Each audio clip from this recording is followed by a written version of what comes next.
Hello friends, எல்லோரும் எப்படி இருக்கீங்க? இன்றைக்கி நம்ம பார்க்க போகிறது தக்காளி தொக்கு. தக்காளியை எப்படி ஆஃபாக கட் பண்ணி அந்த மேலே சீடு மாதிரி இருக்கும்ல, அதை எடுத்துருங்க.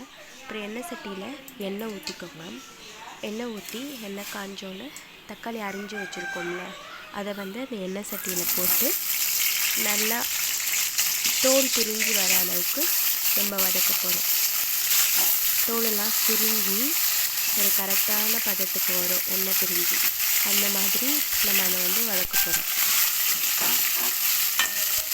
இதுக்கிடையில் இந்த தக்காளி தொக்கு வீடியோவை பிடிச்சிருந்துச்சுன்னா லைக் பண்ணுங்கள், ஷேர் பண்ணுங்கள், கமெண்ட் பண்ணுங்கள் அண்ட் மறக்காமல் சப்ஸ்கிரைப் பண்ணுங்கள்.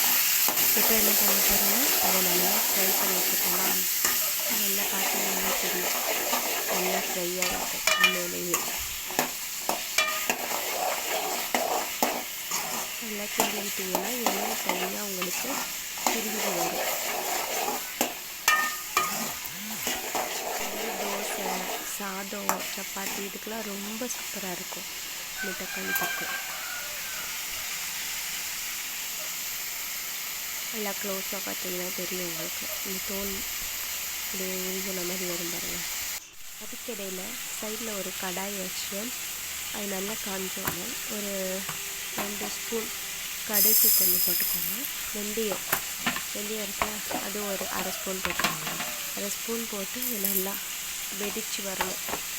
படப்படன்னு வெடிக்கும்ல, இந்த மாதிரி வெடித்து கொஞ்சம் எல்லாம் வெடித்ததுக்கப்புறமா என்ன பண்ணணும்னா அதை மிக்ஸி ஜாருக்கு மாற்றி மிக்ஸி ஜாருக்கு மாற்றி அரைச்சி எடுத்துக்கோங்க. இப்போது இடையில இந்த தக்காளி மேஷாகி வந்துருச்சுன்னா அதை என்ன பண்ணணும் அப்படின்னா ஒரு தட்டுக்கு மாற்றி நல்லா ஃபேன் காற்றில் ஆற வச்சுருங்க. அதுக்கப்புறம் தோலெல்லாம் ரிமூவ் பண்ணி எடுத்துருங்க. எடுத்துட்டு இந்த மாதிரி தோல் தனியாக வந்துடும். அதை ரிமூவ் பண்ணி எடுத்துகிட்டு ஜாரில் மாற்றி நல்லா நைஸாக பேஸ்ட்டாக அரைச்சிக்கோங்க. இந்த கடுகு அரைச்ச பேஸ்ட் இருக்கும்ல, பொடி இருக்கும்ல, அதையும் வச்சுக்கோங்க. இப்போ ஒரு சட்டியில் எண்ணெயை ஊற்றிக்கோங்க. கொஞ்சம் நிறையாவே எண்ணெய் ஊற்றிக்கோங்க. ஒரு 10 நாள் கூட நம்ம வச்சுருங்க, சாப்பிட்லாம். இப்போ அரைச்சி வச்சுருக்கோம்ல, கடுகு கருவேப்பிலை அது 2த்தையும் போட்டு நல்லா தாளிச்சிக்கோங்க. தாளித்ததுக்கப்புறம் கொஞ்சம் பெருங்காயத்தூள் போட்டு தாளிச்சிக்கோங்க. இப்போ அந்த அரைச்சி வச்சுருக்கோங்க பேஸ்ட் அதில் போடணும். அதுக்கப்புறம் என்ன பண்ணணும் அப்படின்னா அந்த கடுகு வெந்தயத்தை அதாவது வறுத்து நம்ம வச்சுருந்தோம்ல, அந்த பொடி ஒரு 2-3 ஸ்பூன் போட்டுக்கோங்க. அதுக்கப்புறம் மிளகாத்தூள் காரத்துக்கு ஏற்ப போடணும். என்கிட்ட வர மிளகா இல்லைன்னா அதையும் வறுத்து அரைக்கணும். மிளகாத்தூள் தான் இப்போதைக்கு இருந்துச்சு, அதனால் காரத்துக்கு ஏற்ப அதை போட்டுக்கலாம்.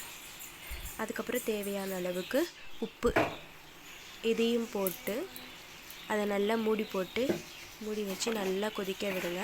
கடைசியாக உங்களுக்கு என்ன ஆகும் அப்படின்னா நல்லா இதில் எண்ணெய் பிரிஞ்சு வரணும். அப்போ தான் நம்மளால் ஸ்டோர் பண்ணி வைக்க முடியும். இன்ஸ்டண்ட்டாக இப்போவே யூஸ் பண்ணலாம் தேவையில்லை. இல்லைன்னா நம்ம ஸ்டோர் பண்ணி வைக்கிறதா இருந்தால் நல்லா கொதிக்க வச்சுக்கோங்க.